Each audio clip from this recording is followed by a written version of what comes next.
എന്തിന് എന്തിനാണെന്ന് പറയേ എത്രയും പെട്ടെന്ന് തലയ്ക്ക് പിടിക്കുന്ന ഏതെങ്കിലും ഒരു മദ്യം എടുത്താണോ? ഇതാ പൈങ്കിളി നോവലിസ്റ്റ് അല്ലേ? ഓ നമ്മുടെ തകൽ സീതാര റേപ്പ് ചെയ്ത എത്രയായി? 200. ഇനി നേരെ താലൂക്ക് ഓഫീസിലേക്ക്. എത്രയും പെട്ടെന്ന് എനിക്ക് അവളെ റേപ്പ് ചെയ്യണം. ആരെ? വണ്ടി വിടാൻ. പൊന്നപ്പ വണ്ടി വേഗം ടിവിയിലേക്ക് വിട്ടോ. ഞാനാ പറയുന്നത്, വണ്ടി താലൂക്ക് ഓഫീസിലേക്ക് വിടാൻ. ഇനി സാഗരനെ നഷ്ടപ്പെടാൻ ഒന്നുമില്ല. കള്ളക്കേസിൽ അഴിയെണ്ണുന്നതിനേക്കാൾ എത്രയോ ഭേദമാണ് അനേകം ദൃക്സാക്ഷികളുടെ മുന്നിൽ വെച്ച് യഥാർത്ഥത്തിൽ റേപ്പ് ചെയ്തിട്ട് പൊട്ടിച്ചിരിച്ചുകൊണ്ട് കൊലക്കയർ കഴുത്തിലിടുന്നത്. സാഗരെ താനൊന്ന് അടങ്ങ്. തനിക്കൊന്നും നഷ്ടപ്പെടാനില്ലായിരിക്കാം, പക്ഷെ അനേക ലക്ഷം വായനക്കാരുടെ സ്ഥിതി അതല്ല. എന്റെ സ്ഥിതി അതല്ല. തന്റെ നോവൽ അച്ചടിച്ചു വിടുന്ന വാരിക മുതലാളിമാരുടെ സ്ഥിതി അതല്ല. താൻ ജനങ്ങളുടെ കണ്ണിലുണ്ണിയാണോ? എന്നെ പിന്തിരിപ്പിക്കാൻ നോക്കണ്ട. എന്നെ ഓർത്തെങ്കിലും താൻ അതിക്രമം ഒന്നും കാണിക്കരുത്. താൻ ഈ കേസിൽ പെട്ടുവെന്ന് അറിഞ്ഞ അന്ന് മുതൽ ഈ മാമച്ചൻ ഉണ്ടിട്ടില്ല, ഉറങ്ങിയിട്ടില്ല. കാരണം താൻ വലിയൊരു കലാകാരനാ. ജാമ്യത്തിലിറക്കാൻ എത്ര ലക്ഷം വേണമെങ്കിലും ചെലവാക്കാന്ന് ഞാൻ വക്കീലിനോട് പറഞ്ഞു. അതാ സാഗര യഥാർത്ഥ സ്നേഹം. അങ്ങനെ സ്നേഹം ഉണ്ടെങ്കിൽ ഇയാൾ എന്റെ ഇഷ്ടത്തിന് നിൽക്കണം. ഞാൻ നിൽക്കും, തന്റെ കൂടെ നിൽക്കും. ഒരു 2 ദിവസം കൂടി കഴിഞ്ഞോട്ടെ. അതെന്തിന്? ഇത്രയും ദിവസം ജയിലിൽ കിടന്ന് താൻ ക്ഷീണിച്ചിരിക്കുക. നന്നായിട്ടൊന്ന് റേപ്പ് ചെയ്യാനുള്ള ആരോഗ്യം തനിക്കിപ്പില്ല. അത് ഇയാള് പറയരുത്. അവളോടുള്ള വൈരാഗ്യം മൂത്ത് മൂത്ത് ഞാനൊരു സിംഹമായി മാറിയിരിക്കുക.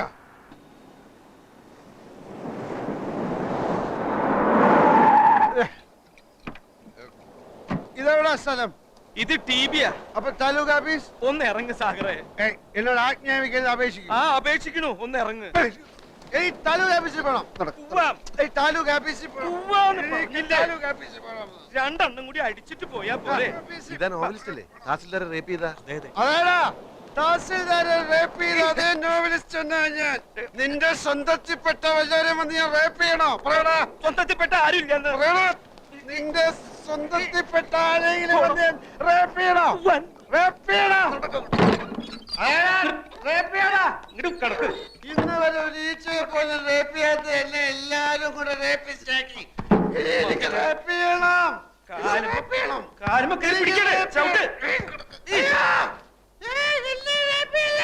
എനിക്ക് റേപ്പ് ചെയ്യണേ.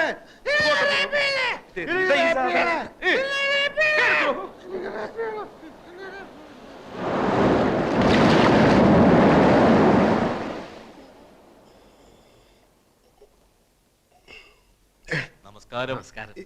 ഇതെവിടാ സ്ഥലം? നമ്മളിപ്പോ ടിവിയില് VIP മുറിയില്ല. ഇത് സാക്ഷി, മറുനാട്, മലയാളക്കര, വാരികയുടെ ആളുകളല്ലേ? എന്താ എല്ലാരും കൂടെ? മരുപ്പച്ച തേടിയുടെ 9ാം അധ്യായം ചാക്യാർകൂത്തിന്റെ ക്ലൈമാക്സ് നാളെ കമ്പോസ് ചെയ്തില്ലെങ്കിൽ അധ്യായം മുടങ്ങും. പാതി വഴിക്കും നോവൽ അവസാനിക്കട്ടെ. സാഗർ കോട്ടപ്പുറം എന്ന നോവലിസ്റ്റ് മരിച്ചു പോയതിനാൽ നോവൽ നിർത്തുന്നു പരസ്യം ചെയ്തോളൂ. അതേടോ, സാഗർ കോട്ടപ്പുറം എന്ന നോവലിസ്റ്റ് മരിച്ചു. ഇപ്പൊ ഈ നിൽക്കുന്ന അയാളുടെ പ്രേതമാണ് ഇവിടുത്തെ തഹസിൽദാരുടെ രക്തം കുടിക്കാൻ വന്ന പ്രേതം. ഇറങ്ങണ പറയുന്നത്.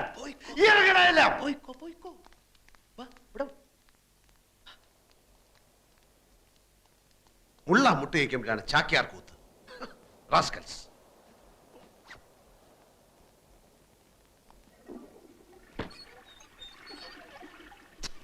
ഇയാളെന്താ പോവാത്ത? അവന്മാരെ ഇറക്കി വിട്ടത് നന്നായി. കേരളത്തിന്റെ പ്രിയപ്പെട്ട നോവലിസ്റ്റ് അകത്തായപ്പോ അയാളെ ജാമ്യത്തിലെടുക്കാൻ ഒരുത്തനും വന്നില്ല. നന്ദിയില്ലാത്ത വർഗം. ഞാൻ ഒരുത്തനോട് അപേക്ഷിച്ചിട്ടില്ല എന്നെ ജാമ്യത്തിൽ ഇറക്കാൻ. അപേക്ഷിക്കാതെ വരുന്നവനാണ് യഥാർത്ഥ സ്നേഹിതൻ. അല്ല, കൂട്ടത്തിൽ ഏറ്റവും കൂടുതൽ കള്ള കണ്ണുള്ളവനാണ് താൻ. കത്തുന്ന പുരയിൽ ഈർക്കിൽ വലിച്ചുരുന്നവൻ.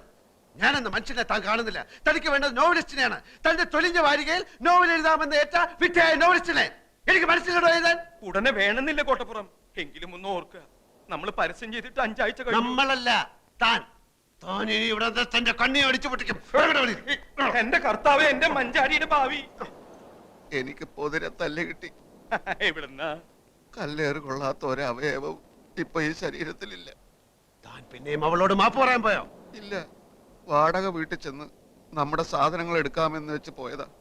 ഇരുട്ടായിരുന്നിട്ടും ഏതോ ഒരു തെണ്ടി എന്നെ കണ്ടുപിടിച്ചു. ആളുകൾ കൂടി എടാ ബലാത്സംഗ വീര എന്നും പറഞ്ഞുകൊണ്ട് കല്ലേറ് ഇടിയും തുടങ്ങി. ഞാൻ എങ്ങനെ അവിടുന്ന് ജീവനോടെ രക്ഷപ്പെട്ടെന്ന് ഇപ്പോഴും പിടിയില്ല. ഇത് സഹിക്കാവുന്നതിന് അപ്പുറമായിരിക്കുന്നു. ഈ ധൂമകേതു കാരണം, ഈ യക്ഷി കാരണം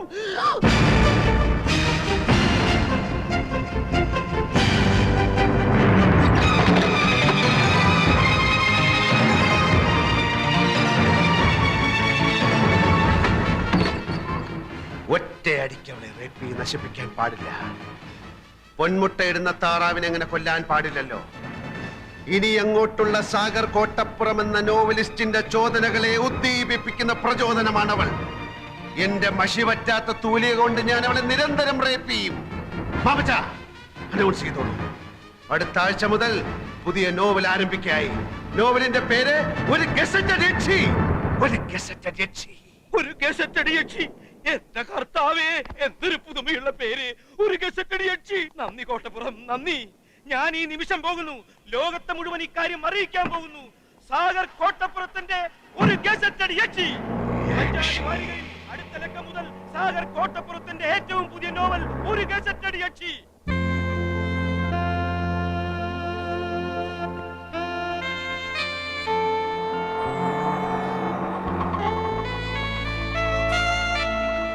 ടൗണിൽ മുഴുവനും പോസ്റ്റർ ഒട്ടിച്ചു കഴിഞ്ഞു.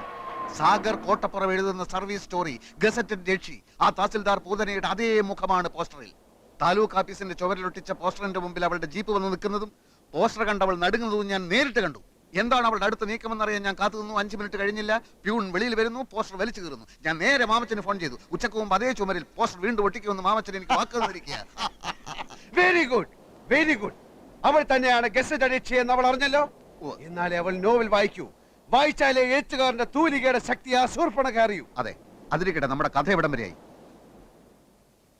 താൻ ഞെട്ടരുത്. എന്താ? താനാണ് ഈ കഥയിലെ നായകൻ. ആണോ? അതെ, കാരണം ഇതിലെ നായകന് സൗന്ദര്യം ആവശ്യമില്ല. മത്തങ്ങ പോലുള്ളൊരു മുഖമാണ് വേണ്ടതെങ്കിൽ തനിക്കും നായകനാകാം. ഈ വിഷയം നമുക്ക് പിന്നീട് ചർച്ച ചെയ്യാം. അല്ലെങ്കിലും ഇതൊരു നായക പ്രാധാന്യമുള്ള കഥയാണ്. അടിമുടി അവളാണ്. അവളുടെ കൗടില്യങ്ങളുടെ കഥയാണ്. ആദ്യ ഭാഗം ഞാൻ വായിക്കാം. സാധാരണ പൈങ്കിളി നോവലിലെ പോലെ ആമുഖമോ വർണ്ണനകളോ ഇല്ല.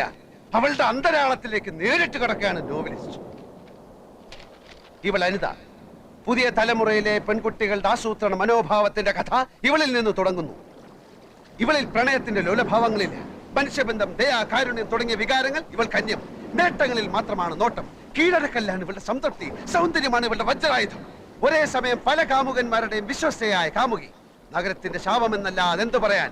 ഇന്നവൾ ഇവിടെ municipal commissioner.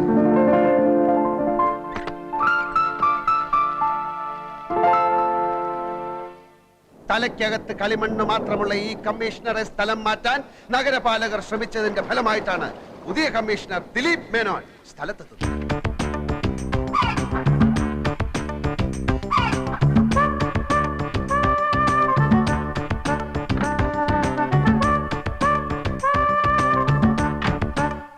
Hello, mister Dileep Menon. താങ്കൾ ചാർജ് എടുക്കാൻ വരുന്നുണ്ടെന്ന് ഞാൻ അറിഞ്ഞു.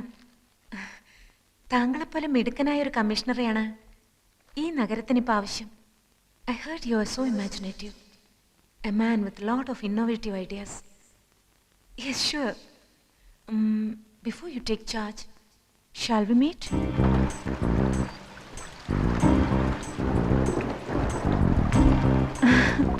എന്തിനാണ് വരാൻ പറഞ്ഞത്?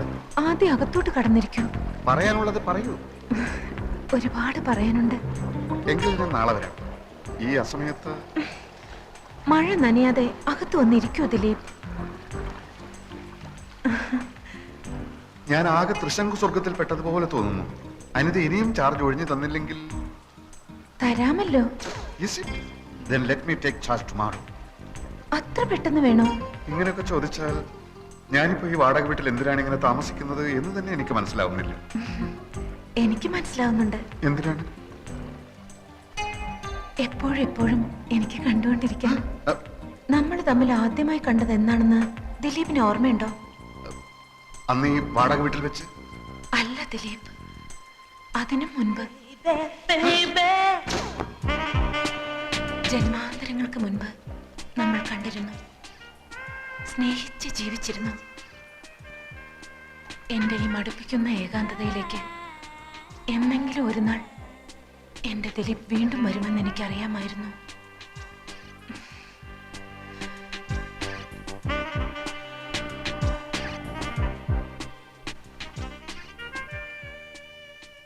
തനിക്ക് എന്താണ് സംഭവിക്കുന്നതെന്ന് ദിലീപ് മേനോന് നിശ്ചയമുണ്ടായിരുന്നില്ല. അന്ന് വരെ പരസ്ത്രീ സ്പർശം അറിഞ്ഞിട്ടില്ലാത്ത ദിലീപ് മേനോൻ ഒരു സ്വപ്നത്തിലേക്ക് വഴുതുകയാണ്. പാവം മേനോൻ കമ്മീഷണർ അനിതയുടെ കാപട്യം അറിയാതെ ആ നിമിഷത്തിൽ അവളെ പ്രണയിക്കാൻ തുടങ്ങി. അന്നേരം ഒരു സർക്കസുകാരിയുടെ മെയ്വഴക്കത്തോടെ ദിലീപ് മേനോനിൽ അനിത പടർന്നു കയറി.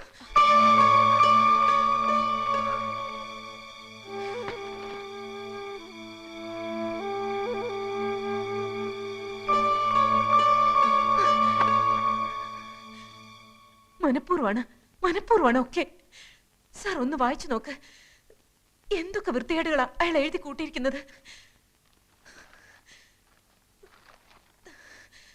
പിന്നീട് ദിലീപ് മേനോൻ പ്രഭാതത്തിൽ ഉദിച്ചു വരുന്ന സൂര്യനെ കണ്ടില്ല, നിലാവ് കണ്ടില്ല, ആകാശത്ത് പറന്നു നടക്കുന്ന പറവകളെയും പുൽമേടുകളിൽ മേഞ്ഞു നടക്കുന്ന കുഞ്ഞാടുകളെയും കണ്ടില്ല. പ്രണയമെന്ന ചതിക്കുഴിയിൽ തന്നെ വീഴ്ത്തിയ ആ വഞ്ചകിയുടെ പുഞ്ചിരി മാത്രമായി എപ്പോഴും മനസ്സിൽ. നഗരത്തിലെ പാർക്കുകളിൽ, കടലോരങ്ങളിൽ അവരുടെ രാവുകളും പകലുകളും പ്രണയാതുരമായി തുടിച്ചുകൊണ്ടിരിക്കവേ ഒരു സായാഹ്നത്തിൽ എങ്ങു നിന്നോ തീഷ്ണമായ ആ രണ്ട് കണ്ണുകൾ അവരിൽ വന്ന് പതിച്ചു. തുടരും. അതേത് തീഷ്ണ കണ്ണുകൾ? അതാണ് സസ്പെൻസ്. ഇപ്പൊ താൻ ആകാംക്ഷയോട് ചോദിച്ചില്ലേ, അതാണ് തുടർക്കഥയുടെ ടെക്നിക്ക്. വായനക്കാരെ അടുത്ത ലക്കം വരെ മുൾമുനയിൽ നിർത്തുക. ഈ തീഷ്ണ കണ്ണുകളുടെ ഉടമസ്ഥൻ ആരാന്നാ ഞാൻ ചോദിച്ചത്. സസ്പെൻസ് ആണെന്ന് പറഞ്ഞില്ലടോ. എന്നാലും അടുത്ത ലക്കത്തിൽ ആ തീഷ്ണ കണ്ണം കയറി വരില്ലേ? അങ്ങനെ ഒരുത്തന്റെ ആവശ്യം എന്തായിപ്പോ? സംഗതി വഞ്ചനയും മറ്റുമൊക്കെ ആണെങ്കിലും ഞാനും നായികയും പ്രണയിച്ചിങ്ങനെ സുഖിച്ചിരിക്കുമ്പോ മറ്റൊരുത്തൻ അങ്ങനെ ഇടയ്ക്ക് കയറി വരുന്നത് എന്തിന്? അത് പറയാൻ താൻ ആര്? ഒരു എഴുത്തുകാരുടെ സ്വാതന്ത്ര്യത്തിൽ കയറി കൈകടത്തിയുണ്ടല്ലോ. ഒരു പിണ്ണാക്കൂല്ല. ഇറാൻ ഭരണകൂടം സൽമാൻ റഷ്ദിയുടെ തലയ്ക്ക് വില പറഞ്ഞില്ലേ? എന്നിട്ട് എന്ത് സംഭവിച്ചു? അയാൾ ഇപ്പോഴും ഒളിച്ചു നടക്കല്ലേ? അയാൾ ഒളിച്ചു നടന്നാലും അയാളുടെ തൂലിയേക്ക് വിലങ്ങ വെക്കാൻ ആർക്കെങ്കിലും കഴിഞ്ഞോ?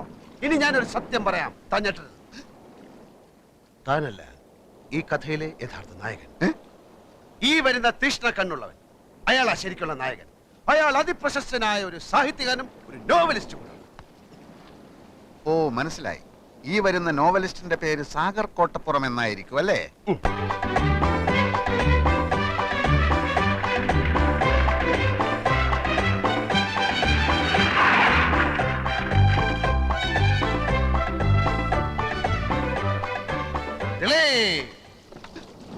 അയ്യോ, ഞാൻ ജയദേവൻ, ദിലീപിന്റെ സുഹൃത്താണ്, എഴുത്തുകാരൻ.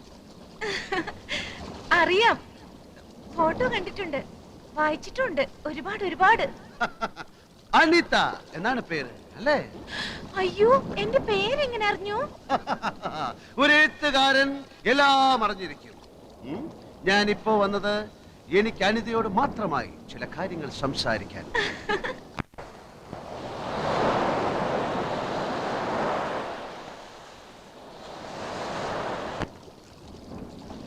അനിത ദിലീപിനെ സ്നേഹിക്കുന്നു എന്ന് ചോദിച്ചാൽ ഇല്ല എന്നാ ഉത്തരം. നോക്കൂ, അവനൊരു പാവമാണ്. ക്യാൻസർ ബാധിച്ച് മരണം കാത്തു കഴിയുന്ന ഒരമ്മ, കണ്ണിന് കാഴ്ചയില്ലാത്ത ഒരു അനുജൻ, കെട്ടിക്കാൻ പ്രായമായ 5 അനുജത്തിമാർ.